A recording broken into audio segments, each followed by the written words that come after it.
여러분 안녕하세요. 제가 마음먹고 영상을 계속 찍어보려고 했는데 꾸미는 날이 없어서 아예 촬영을 못하더라고요. 그래서 오늘 그냥 쌩얼이지만 운동 가기 직전에 이렇게 찍어보려고 합니다. 대학생 구독자분들이 많다 보니까 항상 질문에 대학생 때 돈 관리 어떻게 하셨어요? 돈 어떻게 모으셨어요? 이런 질문이 많았는데 돌아보니까 대학생 때 그래도 나름 제 관리를 했던 것 같더라고요.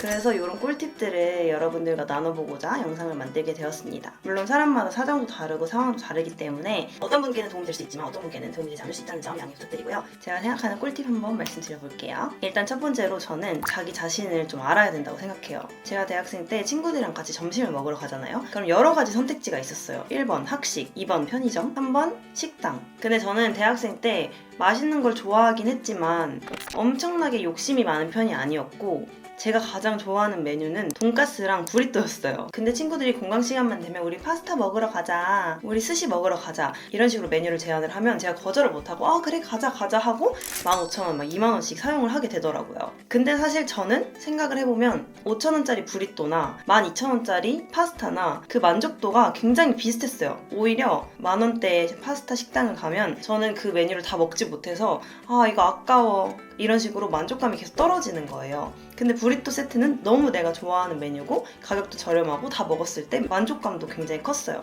그래서 제가 해외여행을 가려고 마음을 먹고 돈을 모으기 시작했을 때는 내가 먹었을 때 10,000원을 쓰든 20,000원을 쓰든 동일한 만족감밖에 주지 못하는 음식이라면 친구들이랑 떨어져서 나 혼자 먹더라도 내가 좀 더 쉽게 만족할 수 있는 걸 먹어야겠다라는 생각을 했어요. 그래서 어느 순간부터는 친구들이 뭐 이거 먹으러 가자 저거 먹으러 가자 할 때는 나는 그냥 학식 먹을게, 아니면 나는 그냥 부리또 먹으러 갈게, 이런 식으로 제 자신을 조금 컨트롤을 하기 시작했어요. 친구들이랑 떨어지는 게 물론 학기 초창기에는 좀 싫고 나만 괜히 소외되는 것 같고 할 수 있겠지만 그렇게 다 맞춰주다 보면은 전혀 돈을 모으지 못하는 상황이 되거든요. 음식뿐만 아니라 다른 것도 마찬가지예요. 더 다양한 분야로 나아가서 생각을 해봐야 되는데요. 저는 이렇게 음식에 두는 가치가 크지 않았기 때문에 어학 공부를 하는 인강을 결제를 하거나 그때 당시 뷰티 유튜버를 조금만 해볼까 말까 하던 상황이었기 때문에 뷰티 용품을 사서 영상을 찍거나 하는 일들에 더 돈을 많이 썼어요. 그래서 일단 나 자신을 알아서 내가 만족감을 느끼는 분야가 어디인지를 판단하는 것도 중요해요. 사람들이 다 패션에 돈도 많이 쓰고 뷰티에 돈도 많이 쓰고 공부하는데도 돈 많이 쓰고 그냥 어디에나 돈을 많이 쓸 수 없잖아요. 근데 명확하게 내가 돈을 썼을 때 만족감이 크게 돌아오고 단순히 만족감을 넘어서 더 많은 가치를 창출할 수 있는 분야, 그게 뭔지를 생각을 해보면 좋아요.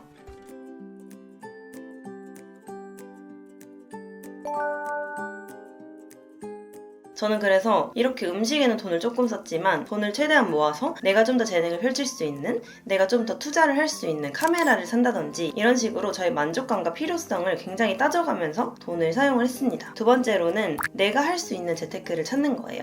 전 대학생 때 소소하게 알바를 해서 돈을 모으기는 했지만 통장이 있는 정도, 체크카드가 있는 정도의 수준만 재테크를 했었지 아예 아는 게 없었어요. 내가 알바로 돈을 벌기 시작했는데 이걸 어떻게 해야 될까 라고 생각을 하면서 재테크하는 뭐 대학생 돈 관리 이런 것들을 많이 검색을 해봤어요. 그러면서 예금이나 적금이나 통장 쪼개기, 풍차 돌리기 이런 용어들을 알기 시작했는데 사실 이런 기초적인 것조차 아예 모르는 분들이 많거든요. 그래서 이런 나한테 필요한 상식들을 계속해서 검색해보고 또 영상이나 블로그 글 같은 걸 보면서 최대한 계속 흡수를 하는 거예요. 그래서 저는 처음에는 그냥 무작정 예금을 하면서 지내다가 당시에는 정기적인 수입이 크지 않다 보니까 어차피 내가 적금할 수도 없는 거, 어차피 내가 풍차 돌리기 할 수도 없는 거, 뭐 이런 거 알아서 뭐하나 이런 생각도 들었지만 그렇게 조금씩 습득한 지식이 있었기 때문에 나중에 취업을 했을 때 큰 돈이 들어왔을 때 이걸 다 써버리지 않고 이제 나도 적금이라는 걸 해봐야겠다, 나도 이제 풍차 돌리기라는 걸 해봐야겠다, 이런 생각으로 발전을 했던 것 같아요. 제 주변을 돌아보면 취업을 하고 나서 몇백만 원을 벌었는데 한 달에 다 써버린다던가 바로 취업하자마자 고가의 상품을 산다던가 하는 분들이 되게 많거든요. 근데 사실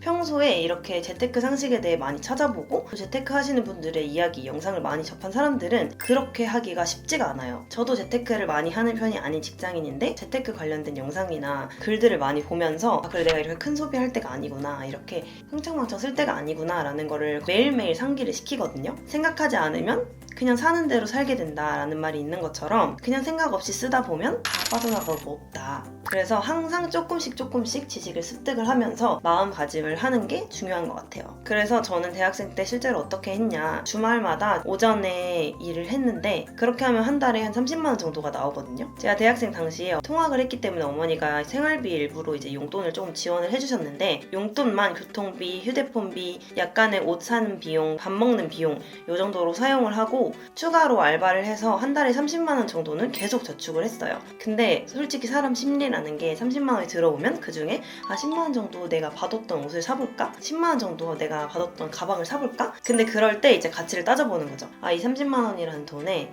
내가 10만 원을 사용할 거면 이 10만 원을 옷에 쓰는 게 나을까? 아니면 저번에 생각해뒀던 중국어 공부에 사용을 하는 게 나을까? 이렇게 생각을 해보면 내가 저 옷은 어차피 지금 사면은 한 3주밖에 못 입을 거고 또 유행이 지나갈 거고 내년에는 또 안 입을 것 같아. 이러면은 그래 중국어 공부하는 인강에다가 돈을 써야겠다 라는 생각이 드는 거죠. 딱 그 정해진 만큼만 쓰고 나머지 금액은 무조건 저축 통장으로 옮겨버려요. 그래서 그냥 잊어버리고 사는 거죠. 근데 저는 알바비 30만 원을 받아서 30만 원을 저축 통장에 딱 옮겨놓으면 다음 월급날이 너무나 기다려지는 거예요. 왜냐면 다음 월급을 30만 원 또 받아서 넣어놓으면 이게 60만 원이 되고 다다음 달에는 또 90만 원이 되고 다다음 달에는 120만 원이 될 거잖아요. 근데 저는 제가 번 돈을 100만 원을 통장에 넣어본 적이 없기 때문에 이 100만 원이 들어올 게 너무너무 기대가 되는 거죠. 그리고 이렇게 계속 모으면은 다다음 달에는 200만 원이 되고 300만 원이 된다고? 이러면서 너무 기대가 되는 거예요. 그래서 저는 주 7일 중에 주 3일만 학교를 가게 플랜을 짜고 주 4일 동안 베스킨라빈스 알바를 해가지고 한 달에 100만 원씩 버는 걸로 플랜 짰어요. 3달 뒤에 내 통장에 300만 원 있는 거잖아요. 근데 그게 너무 신기한 거예요. 내 통장에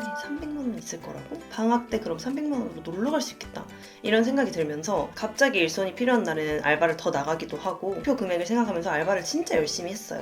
근데 저는 이 습관이 되게 좋은 습관이었다고 생각하거든요. 내가 한 달 동안 일을 해서 100만 원 벌었을 때 이 100만 원으로 뭘 해야지?를 생각하는 게 아니라 내가 이 100만 원을 내가 가지고 있으면 다음 달에는 200만 원이 되고 이게 또 300만 원이 된다.